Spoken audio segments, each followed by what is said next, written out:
I'm Steven. And I'm Spencer. Welcome to Ragnarokast, your podcast for all things marketing and MarTech. Hello, everyone. We're the co-CEOs of Ragnarok. I'm Steven. I'm Spencer.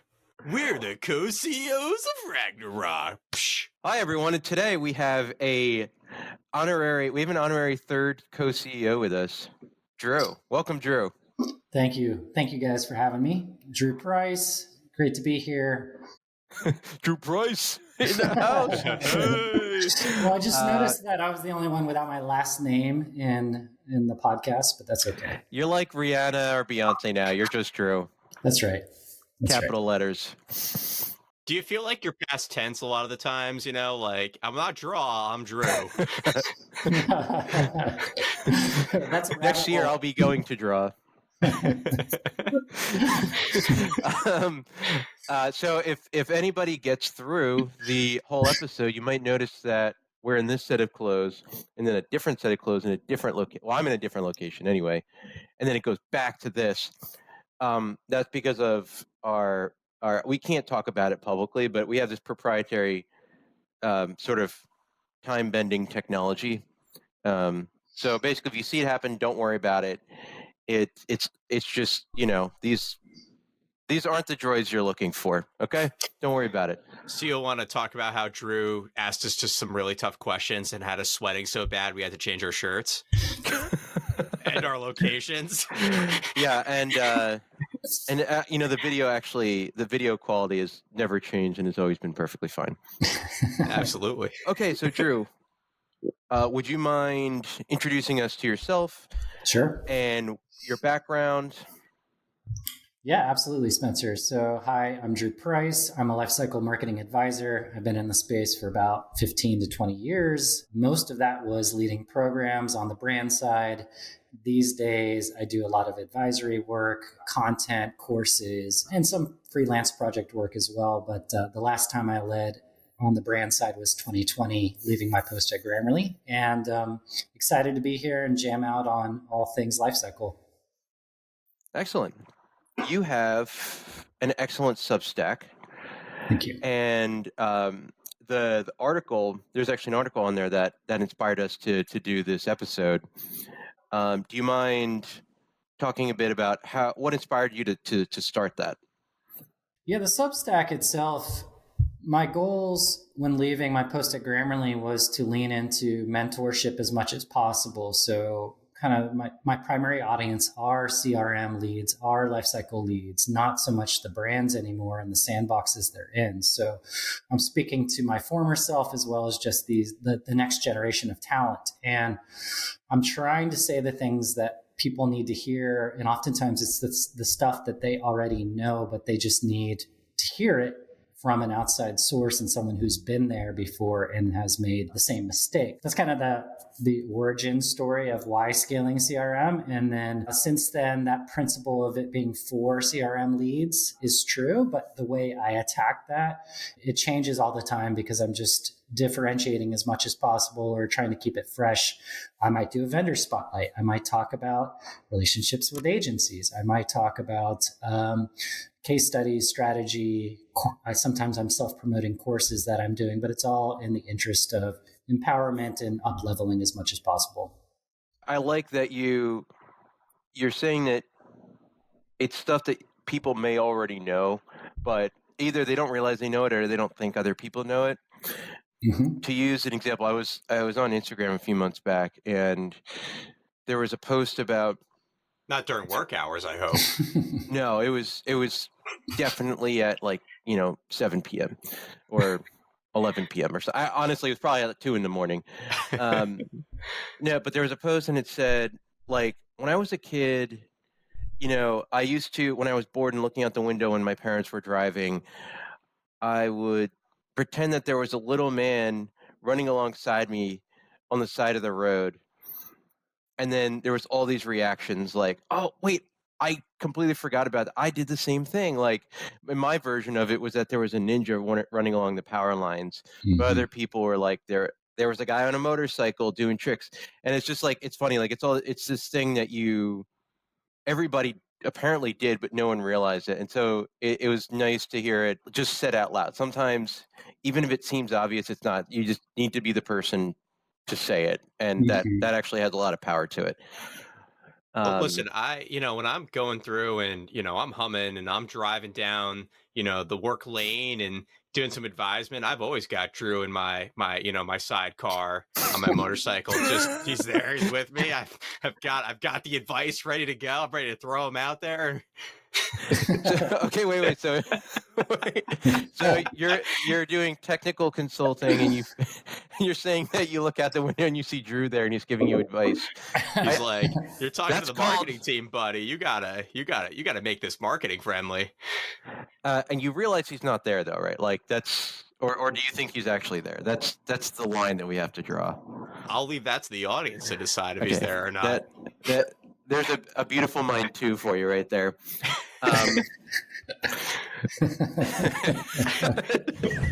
Yeah, so getting into like your experience, with the agency model, obviously Stephen and I would tout this all day, but in terms of your agency plus one, how as a marketer has it been useful for you? Could you break that down into those component parts for us? When I tried to handle certain things myself that involved technical know-how of a platform, it could turn a 15-minute task into a multiple half-day sessions of trial and error, which therefore impacted my mental health, which therefore also impacted the ultimate solution implemented.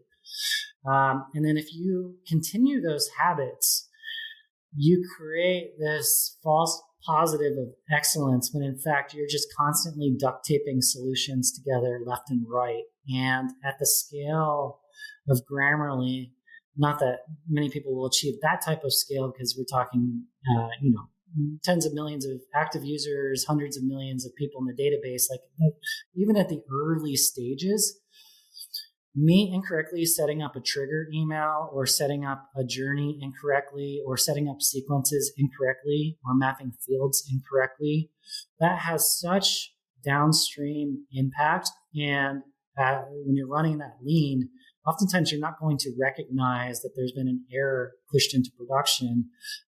Maybe never. You're just creating skeletons in the closet. Or if you do hear it, it could be from an upset customer or upset internal team member. So there's just so many reasons not to glorify us learning all the things, learning how to stand up technical items, learning Liquid, learning CSS, learning SQL, learning all those things on top of all the other responsibilities. I think that's actually a very narrow-minded, less scalable approach. And oftentimes also outsourcing externally is cheaper than getting internal resources to learn and develop as well. That makes a lot of sense. Why do you think people want to learn all these skills and do all this? Like what sort of drives somebody to be like, I need to learn instead everything. Of at the ground level? What? Yeah, or just even at the ground level when you're sort of taking this role on, setting the expectation of like, look, I'm not going to do everything, right? Like I'm going to do some of these things, I'm going to do some of these, but I'm not going to do this. Like do those boundaries just because it's a startup nature? They're just assumed to be not there, or is it people just are excited to learn and grow, or they like to like? What do you think kind of leads to somebody spreading themselves so thin? In your example of having a lean team. I think typically there's not negative intent, or it's not like a toxic culture type of attribute or anything like that. I do think that sometimes we play the emulation game in startups where you see someone interprets how the CEO is behaving. Well, they're doing hiring too, and they're the controller, and they're staying here till past 6 o'clock at night or whatever. And then the first head of growth starts emulating them and doing all the things. And when you actually start to bring in experienced, talented marketers in charge of their own discipline, you see what the head of growth or the product person that's doing marketing is doing, and you start to poke holes, you'll realize that they're making mistakes left and right, or the devil's in the details, and like the marketing is like just not that good. There's so many unintended consequences of cutting those corners that in truly it's like short term, I'm saving the company money, when in reality, you may not actually be saving the company money. And in fact, the opportunity cost is hurting the company, because if you're implementing these things using an arsenal of specialists, doing it right the first time, not doing self-inflicted wounds, that is a way more scalable model. And you're more likely to be able to take big swings and keep things in a sustainable growth model rather than like operating in an unsustainable model. And I think one of the things you had brought up when we were preparing for this is it's hard to pull a product team person, an engineering team person, away from the core product to do an automation platform or a CDP implementation, something that maybe they've never done before, a tool they don't know, in a syntax you've never used. So not only do they have to learn all this stuff, it's also taking away from their core job. And so I think that's something that a benefit that we offer a lot is just like, hey, listen, we're not here to take anyone's jobs, like whether it be an engineer or a marketer. Like literally, we're here to make you look better, to give you more time to be strategic and more thoughtful. Let us focus on the minutia within each platform. And then like you just get all of this utility back in your day. And it's a good professional development practice as well. You're teaching somebody how to delegate responsibly. You're teaching them, you're allowing them to be more strategic. There's so many times I talk to people and they've been working in a job for a few years and they are upset about the ratio of time they spend executing versus being strategic. And they've just accepted this as the status quo and are not really solution oriented around it. They're not taking the time to pause and to zoom out and to say, how can we fix this? What could be automated or delegated? Challenging the status quo. Why are we handling this internally?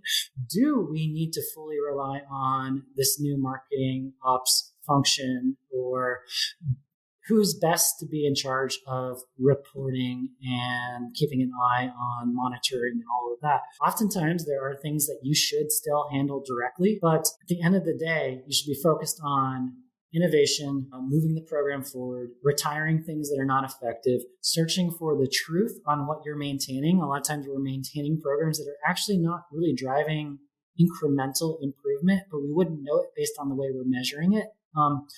So that's the type of stuff that I try to mentor people about is we become unintentionally our worst enemies. And then we assume sometimes we assume we're a victim of a culture, or, our manager hasn't offered for me to hire someone. So I guess like I'm just stuck. This is where I have to live in. I have to live in this space indefinitely. And that's usually not the case. You sort of spoke about these different things that you want your core team to focus on.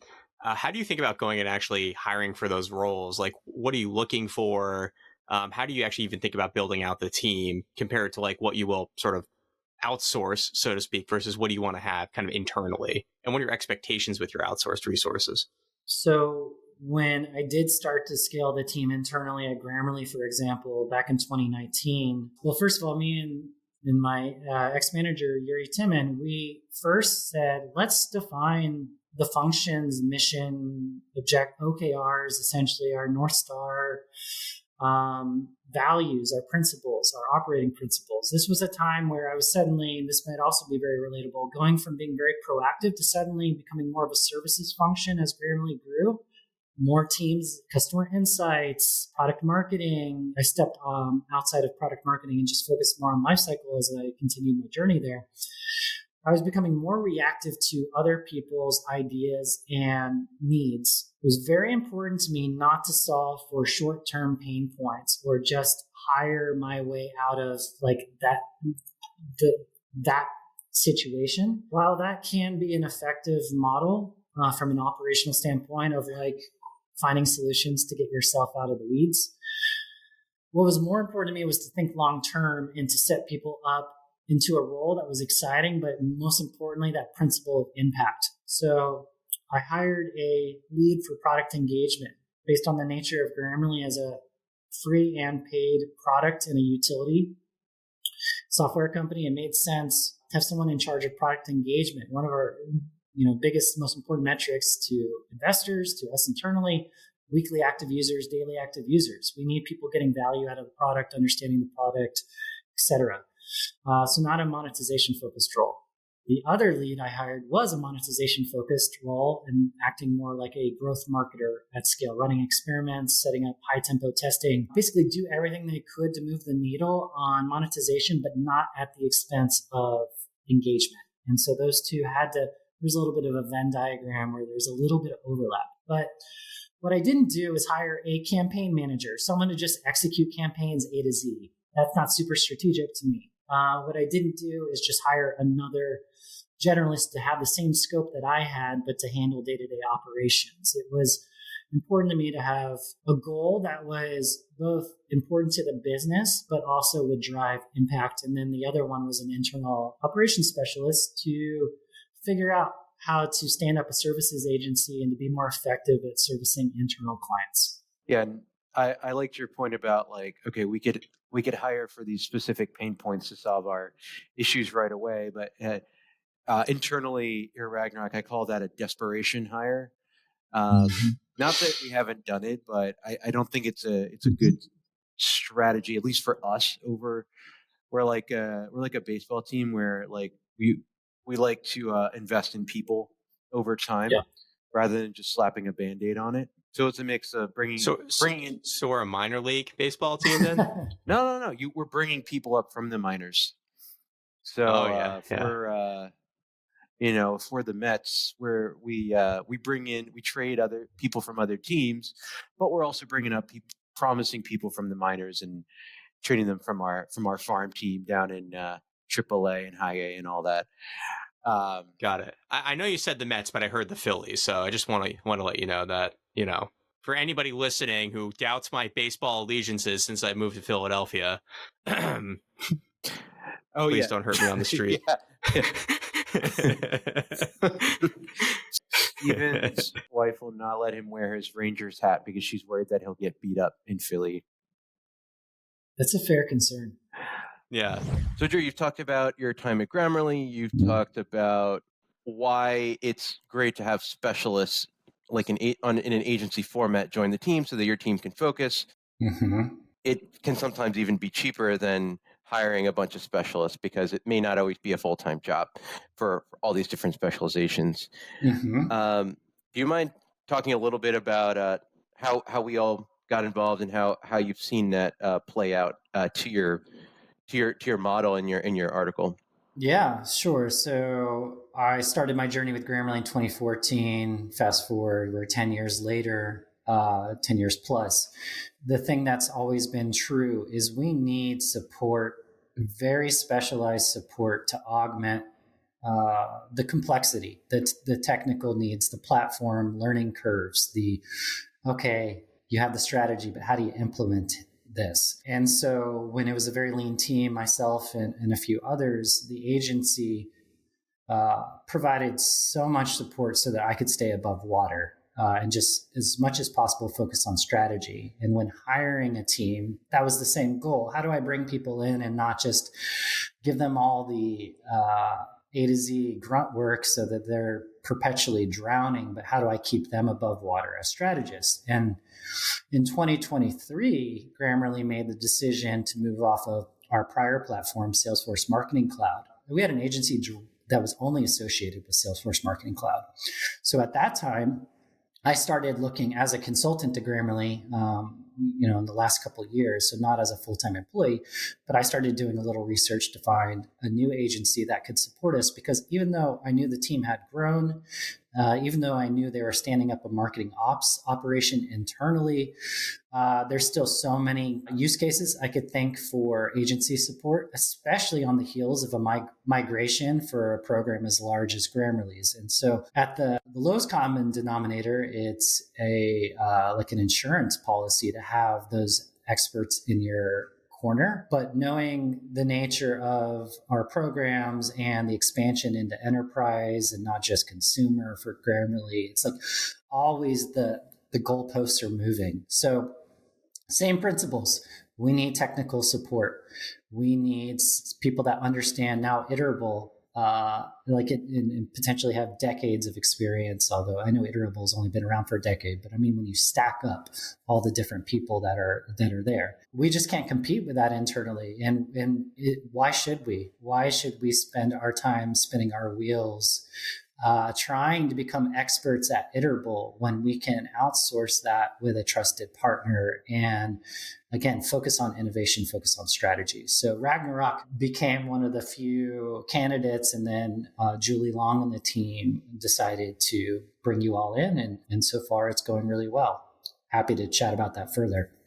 Excellent. I mean, I feel really buttered up right now, so I'm just, Yeah. When he's like happy to chat about it further, I'm like, well, what's going well? But I think it's a good. I was actually going to ask you, Drew, more about, how do you even think about from like crafting that message internally to your executive team to say, hey, I want a budget that's not a full-time headcount for a resource that's going to give my full-time headcount more runway. Like, how does that kind of sold internally, right? Because I tend to see some executives who have a stronger vision of, I want everybody on my team to be, I want to have the flexibility to not have to pay for more hours if I need to work them a little bit harder this week, and there's some of that friction that you get in the process. How have you kind of brought this, which to us is very sensical, but internally, how have you kind of gotten past those barriers to people who are a little bit less comfortable with working with an external partner? So I can speak to the old guard mentality at Grammarly, which was I didn't have a budget. Paid acquisition. There was a well-oiled machine on managing monies there, but for lifecycle, because of our volume, because of how profitable the channel was for us, it was always a philosophical conversation from the head of growth and marketing, Yuri Timin, and I would come into the one-on-ones and I learned very quickly that it couldn't just be I planted a seed and like, hey, what do you think? I needed to have a case built out of a solution in mind. And otherwise, it would turn into months of like conversations where he would just like play devil's advocate or contrarian or just ask philosophical questions. And I realized it was the onus was on me to kind of like prove out the case and also come up with something that was respectful to the company and not just like, hey, yeah, I want to give an agency $40,000 a month and they say they can do great things. So that's one way to answer it. The new guard, I do think there is a budget specifically for the lifecycle team, and it's less about like prove out the principled case and the projections or well-oiled machines and all that kind of stuff. But with a lot of clients and lifecycle leads that I mentor, they have smaller budgets many times, and they do have a budget, or they run into internal friction in some of these debates, and like it can get really political at times. And so one of the thought exercises I like to give is, okay, so you've gotten permission, or you are almost at a permission milestone to hire someone in the 100 to 125K range or something along those lines. Well, by nature, you're going to be getting a generalist. You're not getting a seasoned veteran with a lot of leverage and all of the pattern recognition and in like a game plan that's going to necessarily hit the ground running. They need a lot of coaching, training, and you're going to end up giving them things over time. So I, in those cases, try to make the case of like, well, what do you think $7,000 a month with an agency could get you if you continue to be the strategist and innovator? Like, are you sure that you want to add people management onto your plate, which is going to turn into 40% or so of your time? And like all of these nuances that people oftentimes don't think about because they're just trying to follow a traditional game plan. And so that's one example of how I would chat about this. I love that. Yeah, I mean, sort of comes back to how can I flip the onus back on you, person who's asking me for something? I love that. But no, that makes a lot of sense. And one of the sorts of I want to kind of dig a little bit deeper on is getting that principal case in there, right? Like proving it out. I mean, in some cases, you have to find an agency that's willing to sort of come in at a lower budget, go through a sales cycle. It's just as expensive at a as one that will be, you know, a much more profitable retainer for them.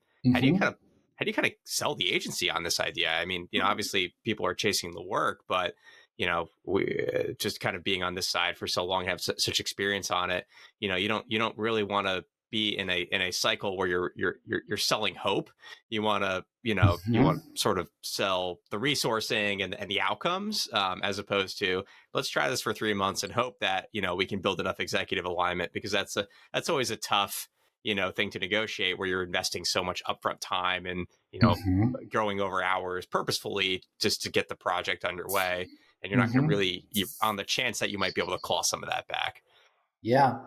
You know, I think being specific at first and kind of having that crawl, walk, run phased approach is good. Agencies, one advantage is, unlike platforms, you're not necessarily looking at a year-long contract. You can usually come up with a 3 or 6 month test or something along those lines.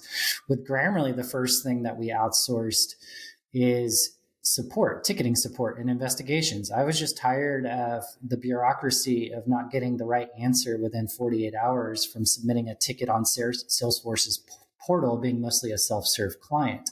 And so it was a fairly nominal retainer at first. And then I had a lot of trust in that agency and also the agency model, because my first 3 years in email marketing was out on the agency side at a direct marketing agency.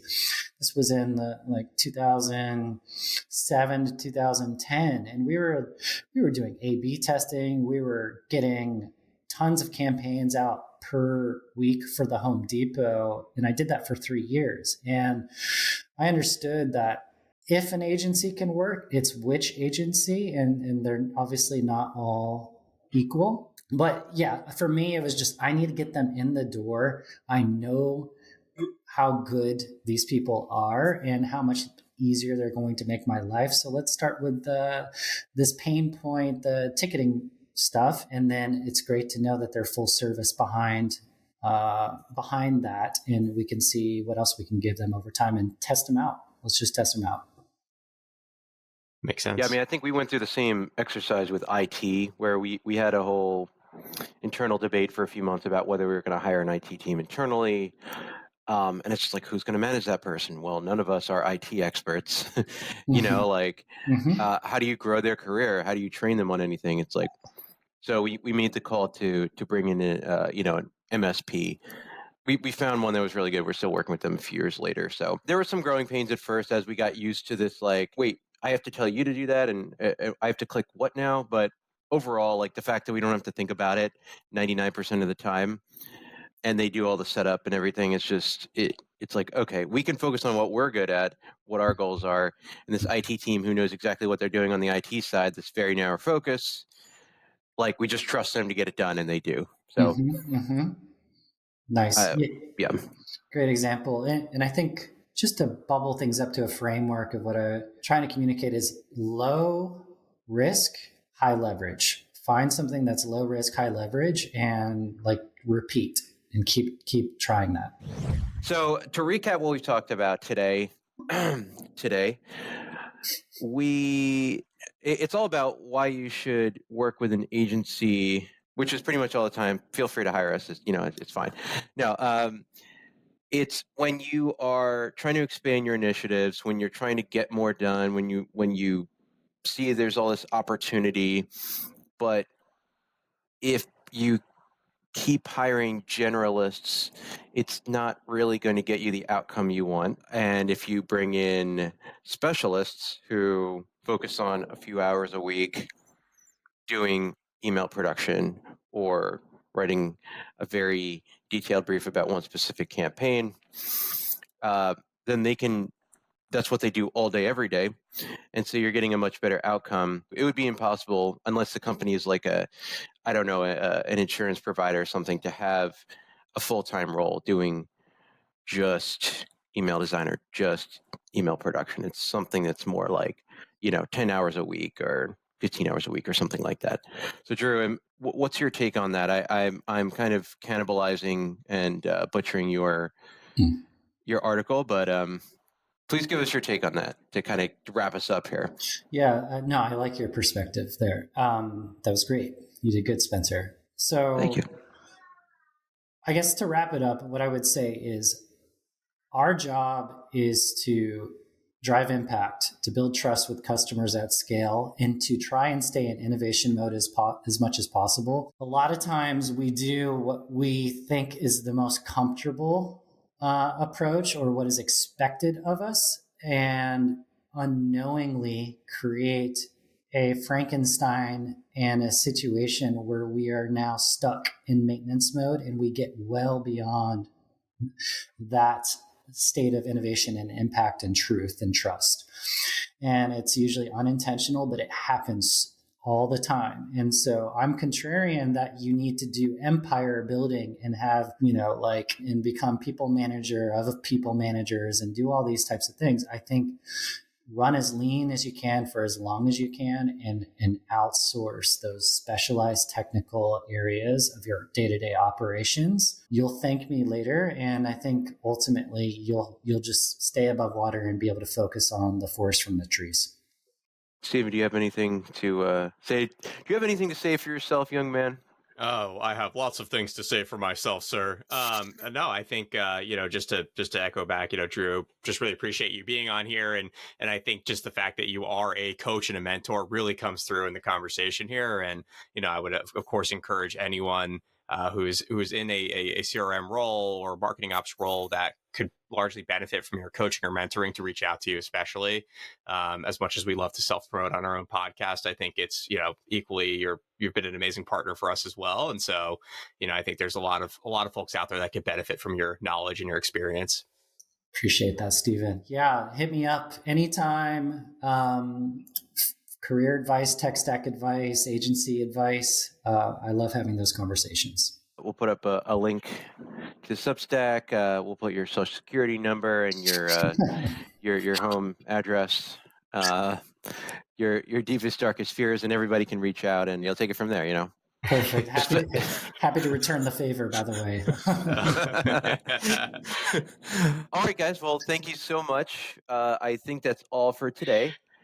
Do not forget, if you've made it to the end, thank you. Please subscribe if this is your first episode, wherever you get your podcasts.